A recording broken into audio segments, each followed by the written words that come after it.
Não use álcool de poço para higienizar suas mãos. Ele não vai te proteger contra o coronavírus e ainda pode te fazer mal. O recado está dado. Se você é impaciente e não vai assistir o vídeo, é disso que você tem que lembrar. Se você quer saber o porquê e quer saber outras coisas relacionadas ao álcool, álcool gel, porque a história dos 70%, continua assistindo o vídeo até o final, tá? Esse vídeo provavelmente não vai ficar muito curto. E para ser didático e poupar a paciência de vocês, lá na descrição eu vou colocar os tópicos que eu estou abordando, tá? Seguido do tempo em que eles aparecem. Então você pode ir direto para o tópico que te interessa, tá certo? Se você está assistindo esse vídeo, eu tenho muita certeza de que você não acredita que a Terra é plana. Bom, mas se você fosse colocado de frente a um terraplanista, você seria capaz de rebater os argumentos dele? Os caras têm bons argumentos, não digo no mérito científico, mas eles têm argumentos que usam conceitos que você precisa rebater com base em fatos, com base em experimentos científicos, tá certo? Por que eu estou falando disso agora? Bom, ainda hoje eu recebi no WhatsApp um vídeo de uma celebridade falando sobre o coronavírus. Ele foi muito bem intencionado, falou muita coisa que é real mesmo, tipo, fique na sua casa. É isso daí, quarentena tá valendo, nisso ele acertou. Mas quando ele foi falar do álcool, ele não tomou muito cuidado com a questão científica e falou o seguinte, ó, álcool 70 tá valendo, pra cima disso é bom, tá? E na verdade aí tem um erro. Então a gente precisa ter argumento, a gente precisa estudar esses conceitos científicos para não sair reproduzindo coisas erradas por aí que podem trazer muito malefício para quem escuta. Porque normalmente quem escuta não tem uma instrução científica tão grande e pode reproduzir isso de maneira errada. E vai trazer prejuízo à sua saúde, à saúde de quem estiver perto dela, tá certo? Então nesse vídeo eu vou falar de algumas coisinhas a respeito de álcool gel, de tudo isso que eu já citei ali em cima. Aí você ouviu falar que o álcool tem efeito contra o coronavírus e contra outros micro-organismos, correu para a farmácia, para o supermercado e achou lá, por exemplo, o álcool 54 graus ou álcool 96 graus. Eu vou fazer um vídeo explicando o que seria essa unidade de graus aí, tá? Na verdade é uma unidade de porcentagem, não tem muito segredo ali. E eu te digo que esses dois não vão resolver seu problema. Para a gente entender o porquê, temos que entender por que o álcool tem essa ação contra os micro-organismos. Isso é verdade, mas depende também da concentração. Antes de mais nada, a gente tem que fazer a diferenciação entre dois conceitos que estão sendo usados aí sem muito critério. Seria um conceito de desinfecção e antisepsia. Desinfecção origina desinfetante, é uma palavra que a gente usa bastante no cotidiano. E seria um conceito que se aplica quando você faz um processo em superfícies que não são vivas. Por exemplo, numa maca, numa bancada, num objeto cirúrgico. Se você estiver falando de um tecido vivo, por exemplo, pode ser inclusive a mesma substância. Tem substâncias que se aplicam às duas finalidades, tá? Mas nesse caso você vai ter que usar o termo antisepsia. Quando você higieniza suas mãos com o álcool 70%, você está fazendo um processo de antisepsia. Bom, por que o álcool é vantajoso nesses momentos? Ele tem uma grande vantagem de atuar muito rápido e já evaporar logo na sequência. E sendo assim ele não deixa nenhum resíduo, isso é uma conveniência muito grande. E o mecanismo de ação do álcool está relacionado principalmente com a capacidade dele de desnaturar proteínas, tá?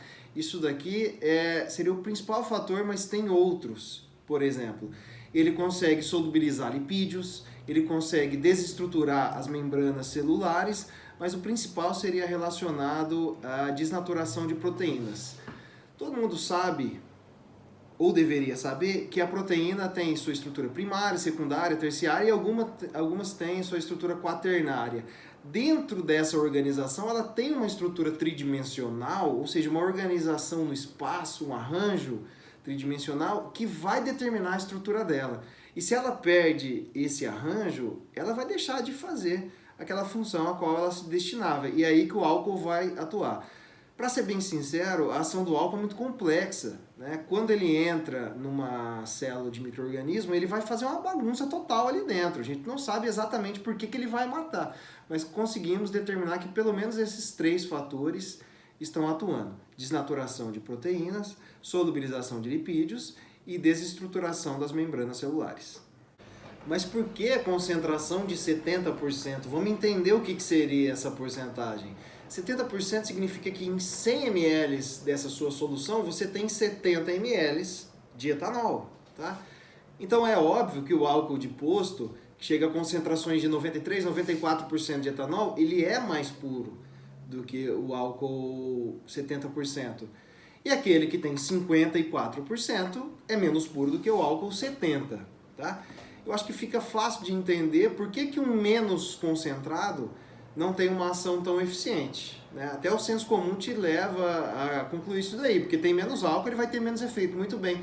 Mas por que para cima de 70 ele não passa a ter mais efeito? Isso que é a grande questão, difícil de entender. Tá? 70% é uma concentração ótima que foi determinada por experimentação, laboratório. A galera foi fazendo teste com todas as concentrações possíveis e chegaram no valor de 70%. Tá? Quando você tem valores maiores, ele passa a ser menos eficiente, porque o etanol ele é um desidratante muito potente. Ou seja, aonde ele toca, ele tem uma tendência muito grande de promover desidratação. Quando ele está com uma concentração acima dos 70, ele desidrata tanto essa parede celular do micro-organismo que ele tem dificuldade de penetrar na célula. E se ele não consegue penetrar, ele não consegue fazer nada daquilo que eu acabei de listar ali atrás. Tá? Então precisa ser nessa concentração bem próxima dos 70%. Vinagre não resolve, como tem gente falando por aí. Álcool de posto não resolve, isso eu falei no começo do vídeo.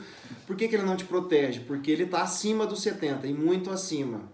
E por que ele é perigoso para você? Também comentei isso, porque ele tem outros componentes ali. Ele pode ter metanol, hidrocarbonetos, que são substâncias, algumas delas bem tóxicas. Então podem trazer algum prejuízo para você. Não só um problema relacionado à inalação e tal, mas um problema mais localizado ali, justamente onde você aplicar esse produto. O álcool é um bom agente bactericida e ele é encontrado de maneira muito fácil e por preços normalmente acessíveis. Ultimamente não, porque todo mundo tem procurado álcool gel e ele se esgotou das prateleiras de supermercados, farmácias, então praticamente impossível encontrar, o preço foi lá em cima. Repara que eu falei a palavra bactericida e não antibactericida. Bactericida já quer dizer que ele extermina os micro-organismos, não só bactérias, tá? Mas fungos e vírus também. Então, no caso do corona, a gente está falando de um vírus. Antibactericida seria um termo muito errado, seria ser redundante e, na verdade, você estaria falando, né, que é um agente que atua em prol dos micro-organismos e não matando cada um deles, tá certo? Olha, eu diria que a busca pelo álcool gel ela é desnecessária. Não o álcool em si, mas sim o álcool gel, ele não precisa estar nesse formato. E sim, ele tem vantagens, tá? Porque o álcool gel também normalmente está na proporção de 70%, que a gente já viu que é a concentração mais interessante. E qual a vantagem? Qual que é a diferença de ser gel? Bom, 70% é 70 ml de álcool, sobra 30% ali, que normalmente é água ou, no caso do álcool gel, tem outros espessantes. O mais famoso seria o Carbopol. E esse espessante traz sim algumas vantagens, tá? Então, por exemplo, ele facilita a espalhabilidade. É muito mais fácil você passar na sua pele o álcool gel do que passar um álcool líquido. Tá? É uma questão física de praticidade. Ele também tem uma resistência maior ao processo de vaporização. Tá? O álcool 70 já demora mais para evaporar quando comparado a um álcool de poço, porque ele tem mais água. Tá? Quanto mais água, mais difícil vai ser de evaporar. O álcool é uma substância muito mais volátil que a água. Traduzindo, ele evapora muito mais fácil do que a água. Ou seja, quanto mais água, muito mais difícil dele evaporar. Então o álcool 70 também tem essa vantagem. Agora, se for o álcool gel, ele tem uma resistência ainda maior à vaporização. E para ele fazer um efeito na sua pele, você precisa que ele permaneça um tempo minimamente necessário ali em cima da sua pele. Tá? Então, outra vantagem do álcool gel. E uma outra vantagem ainda seria o fato de que ele é mais resistente à combustão, ele é mais seguro, né? Então o álcool líquido, por ser uma substância muito inflamável, não que o álcool gel não seja, tá? Mas ele tem, vamos dizer assim, um perigo muito maior relacionado ao seu uso, tá? Ainda tem muita indústria farmacêutica que vai aliar ali o álcool gel a cosméticos, né? Que vai ter outros efeitos, mas isso daí não é o foco do nosso vídeo aqui. Fique bem claro, eu não sou contra o uso do álcool gel, pelo contrário, ele tem eficácia comprovada, só que a gente tem que se virar do jeito que dá. E nem todo mundo tem recurso financeiro para acessar o álcool gel, e quem tem, não tem às vezes álcool gel disponível no comércio para comprar, tá certo? E aí começam a surgir algumas ideias mirabolantes, né, milagrosas e tal, receita de álcool gel no YouTube e tal, tá cheio disso daí por aí. Eu sinceramente não recomendaria que você tentasse fazer um álcool gel na sua casa. Por quê? Bom, primeiro que você não vai ter a certeza da eficácia, de que ele vai estar realmente te protegendo, tá? Como eu disse já várias vezes nesse vídeo, se não tiver muito próximo dos 70%, é muito provável que ele não tenha ação efetiva contra os micro-organismos. E normalmente nessas receitas a pessoa pega uma colher disso, uma colher daquilo lá, não tem muita preocupação com a concentração real do que está acontecendo ali. Então é muito provável que isso não tenha ação contra o micro-organismo. Beleza, essa é a primeira questão. Tem a segunda questão ainda, que ele pode fazer mal para você. Ele pode, não digo que vá ser tóxico e tal, mas ele pode causar alguma lesãozinha na sua pele, alguma irritação que te torne ainda mais suscetível à entrada do vírus. Então, o que fazer? Fiquei sem álcool gel, não saio de casa? Excelente essa dica, a quarentena está aí valendo. Essa é a dica que é irrefutável, fique na sua casa. Tá? Mas se você precisa sair, a gente tem outras soluções. E tem uma que é extremamente eficiente, que seria lavar suas mãos com água e com sabão. Tá? Várias vezes ao dia, saiu pra rua, lava, chegou da rua, lava, tá na rua, entrou no comércio, lava antes, depois, quantas vezes for possível. Tá? Água e sabão, isso vai ter eficácia contra o vírus. Porque também tem uma explicação química. Como eu disse lá atrás, o álcool ele vai ter uma ação, entre aqueles 3 fatores listados, ele vai ter uma ação sobre os lipídios e sobre a membrana também dos micro-organismos. Bom, a gente tem uma ação interessante. Pensa no que você sabe do seu cotidiano. Quando você está com a mão toda engordurada, só água vai resolver? Normalmente não resolve para limpar a sua mão. Você recorre ao sabão, detergente, enfim. Eles são diferentes quimicamente, mas têm o mesmo princípio de ação. Tá? Ambos conseguem se dissolver na água, mas também solubilizar lipídios, que são óleos, gorduras, por exemplo. Tá? Então, quando você lava suas mãos com água e com sabão, eles têm também um efeito de solubilização sobre uma fração lipídica, sobre uma parte lipídica que tem lá no vírus.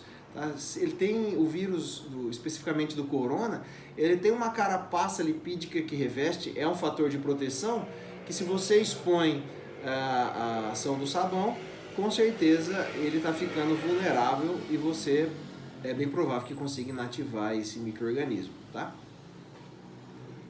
Eu tentei fazer um vídeo, não digo muito simplificado, porque quando a gente fala de ciência, nem tudo pode ser 100% simplificado.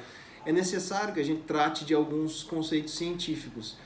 Agora, eu acho que esse tema é muito interessante. O etanol em si, que seria o nome do álcool, né? O nome oficial desse álcool que a gente usa, seja no 70%, seja no 96%, não interessa. Eu acho que ele dá tanta margem para a gente conversar a respeito dele que eu vou fazer mais alguns vídeos tratando da química dele, e aí nesses vídeos eu vou ter uma linguagem um pouco mais técnica, focando nessa parte química dele. Vou dividir em 2 ou 3 vídeos e que vou postar em breve aqui.